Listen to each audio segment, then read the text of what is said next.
So hey guys, welcome back to a brand new video. आज की video में मैं आपसे बात करने वाला हूँ work done of an ideal gas by adiabatic expansion के बारे में। ठीक है, मतलब वर्क डन निकालेंगे है थ्रू एडियाबैटिक एक्सपेंशन प्रोसेस। ठीक है, और ये चार प्रोसेस का चार अलग अलग वर्क डन रहता है और चारों का अलग अलग डेरिवेशन रहता है। तो चारों करना बहुत इंपॉर्टेंट है। क्यों?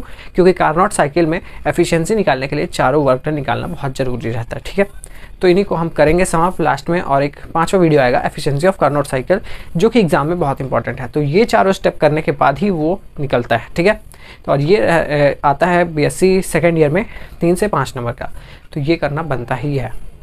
बिना किसी टाइम वेस्ट के करते हैं वीडियो को स्टार्ट। अगर आपने अभी तक चैनल को सब्सक्राइब नहीं किया तो सब्सक्राइब कर देना। ठीक है, और वीडियो अच्छा लगे तो लाइक कर देना। वीडियो में आगे बढ़ने से पहले यहाँ पे दो चीज़ समझना जरूरी है कि यहाँ पे होता है एक थ्योरी पार्ट और दूसरा होता है डेरिवेशन पार्ट। अगर आपको अच्छे नंबर लाना है तो आपको दोनों पार्ट अच्छे से कवर करना पड़ेगा। ठीक है, तो यहाँ पे पहले मैं थ्योरी पार्ट एक्सप्लेन करने वाला हूँ, फिर उसके बाद मैं बढ़ूंगा डेरिवेशन पार्ट की तरफ। ठीक है, तो पढ़ते हैं पहले थ्योरी पार्ट की तरफ। तो यहाँ पे क्या लिखा है, the cylinder of gas is now removed from hot reservoir at T2 temperature. ठीक है, तो यहाँ पे सिलेंडर क्या है, गैस क्या है, ये सब मैंने डिस्कस किया है आइसोथर्मल एक्सपेंशन वाले वीडियो में। ठीक है, यहाँ पे थर्मोडायनामिक की प्लेलिस्ट आ रही होगी, उसको ध्यान से देख लेना। आइसोथर्मल एक्सपेंशन करके एक वीडियो है, उसमें सारा क्लियर है। ठीक है, तो उसी के बाद से है ये जस्ट वीडियो, क्योंकि मैं आपकी पुराना नहीं समझा सकता, क्योंकि वीडियो हो जाती है लंबी फिर। ठीक है, तो उसके बाद देखते हैं। देखो, द सिलेंडर ऑफ गैस मतलब कि गैस का जो सिलेंडर था वो कहाँ से, हॉट रिजर्वायर से हटा देते हैं और उसको कहाँ रख देते हैं, नॉन कंडक्टिंग जैकेट में। ठीक है, तो और नॉन कंडक्टिंग जैकेट में हम जैसे ही रखते हैं तो हमारी जो वो हीट हो जाती है वो एडियाबैटिक प्रोसेस हो जाता है, मतलब प्रोसेस हो जाता है वो एडियाबैटिक हो जाता है, मतलब कि हीट का चेंज वहाँ पे नहीं होता, मतलब Q इज इक्वल्स टू हमारा वहाँ पे कांस्टेंट हो जाता है। तो अगर हम Q का चेंज निकालते हैं, मतलब चेंज इन एडियाबैटिक प्रोसेस, तो वो हो जाता है हमारा 0। ठीक है, जैसे ही सराउंड करते हैं हम उसको नॉन कंडक्टिंग जैकेट से, तो गैस क्या हो जाती है, एक्सपैंड होने लगती है एडियाबैटिकली, मतलब कि वहाँ पे हीट का चेंज नहीं होता है पर वॉल्यूम का होता है, तो एक्सपैंड करती है V2 से V3 में एक्सपैंड करेगी।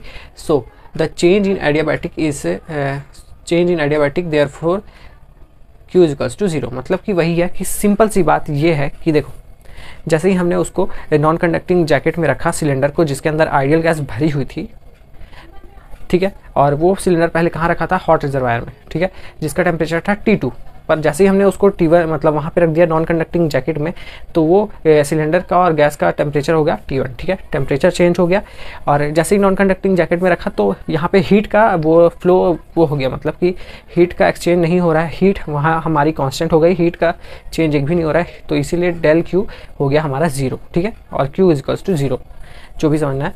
तो अब इसके आगे बढ़ते हैं, क्या लिखा है, एडियाबैटिक होने की वजह से Q हो गया हमारा 0। फिर उसके बाद क्या होता है, वही चीज़ लिखा है, as a result temperature of gas drop from T2 to T1। T2 से T1 कैसे ड्रॉप हुआ, क्योंकि हमने हॉट रिजर्वायर से सिलेंडर उठा के कहाँ रख दिया था, नॉन कंडक्टिंग जैकेट में। तो हॉट रिजर्वायर का टेम्परेचर ज़्यादा था, तो इसीलिए ज़्यादा टेम्परेचर को हमने डिनोट किया T2 से, और जो फिर हमने रखा तो वो कम टेम्परेचर में हो गया, मतलब कि हॉट रिजर्वायर से कम हो गया उसका टेम्परेचर, तो वो हो गया T1। ठीक है, तो वही लिखा है यहाँ पे, as a result temperature of gas drop from T2 to T1। ठीक है, फिर उसके बाद आता है डेरिवेशन वाला पार्ट। तो work done by A gas, हम निकाल रहे हैं work done by adiabatic expansion. ठीक है, reversible adiabatic expansion of ideal gas हम निकाल रहे हैं। तो वर्क डन बाय गैस हम यहाँ पे डिनोट करते हैं W2 से। यहाँ पे W2 क्यों लिया गया है, क्योंकि इससे पहले जो हमने वर्क डन निकाला था आइसोथर्मल एक्सपेंशन के लिए, उसमें था हमारा W1। ठीक है, मतलब वर्क डन था हमारा W1। ठीक है, तो ये हो गया सेकेंड प्रोसेस, तो सेकेंड मतलब W2। ठीक है, फिर यहाँ पे लिखा है from first law of thermodynamics, FLOT का मतलब है फर्स्ट लॉ ऑफ थर्मोडायनेमिक्स। तो फर्स्ट लॉ ऑफ थर्मोडायनेमिक्स का फॉर्मूला है del U is equals to Q minus W। यहाँ पे del U है इंटरनल एनर्जी, Q है हमारा हीट, और W है हमारा वर्क डन। तो सबसे बड़ी बात यहाँ पे हमारा प्रोसेस क्या है, एडियाबैटिक। तो एडियाबैटिक प्रोसेस के लिए Q की वैल्यू होती है हमारी 0। ठीक है, तो यहाँ पे del U वैसे रहेगा, Q वैसे 0 हो जाएगा, और हम यहाँ पे निकाल रहे हैं वर्क डन बाय गैस, तो W हो जाएगा W2।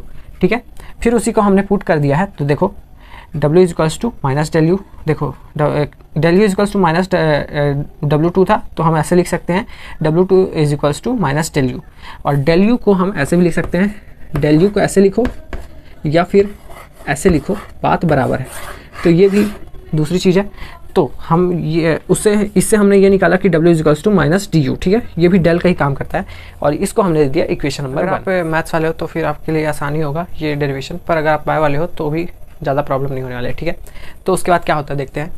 ये हमारा फॉर्मूला एक, इसको मैं स्क्वायर में डब्बा मैं मार के रख देता हूँ। तो ये है हमारा formula heat capacity eight constant volume का, ठीक है। ये मैंने थर्मोडायनेमिक 1 में कराया हुआ है, ठीक है। अगर आपको इसका वीडियो चाहिए तो ये आई बटन में है, तो आप देख लेना, ठीक है। इसका ये डेरिवेशन से आया है, इसको अभी करने की जरूरत नहीं है, बस आपको ये वाला स्टेप याद रखने की जरूरत है। C V equals to del U upon del T at constant volume, ठीक है। तो इससे हम निकाल सकते हैं डेल यू का वैल्यू, तो del U is equals to C V into D T हो गया, ठीक है। तो ये याद रखना है और इसी को हमें पुट कर देना है इक्वेशन नंबर 1 में, ठीक है। यहाँ पे लिख भी सकते हो putting D you in equation number 1, ठीक है। फिर उसके बाद हम कंटिन्यू करते हैं। तो W2 is equals to minus से डी यू था, तो डी यू की जगह हमने कर दिया put C V D T, ठीक है।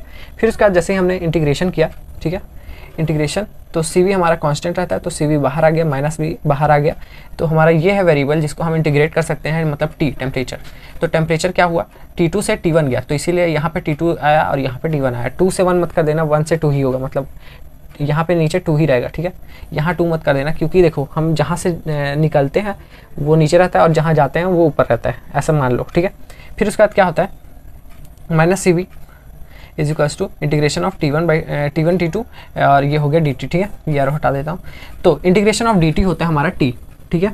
और ये है हमारा लिमिट वाली बात। लिमिट वाली बात होती है जब, तो देखो t आ गया और यहाँ पे आ गया T1 और T2। तो फिर इसके बाद क्या होता है, W2 इज इक्वल्स टू, अगर देखा जाए तो minus C V upper limit minus lower limit. तो पहले हम लिखते हैं अपर लिमिट को T1 माइनस T2, ठीक है।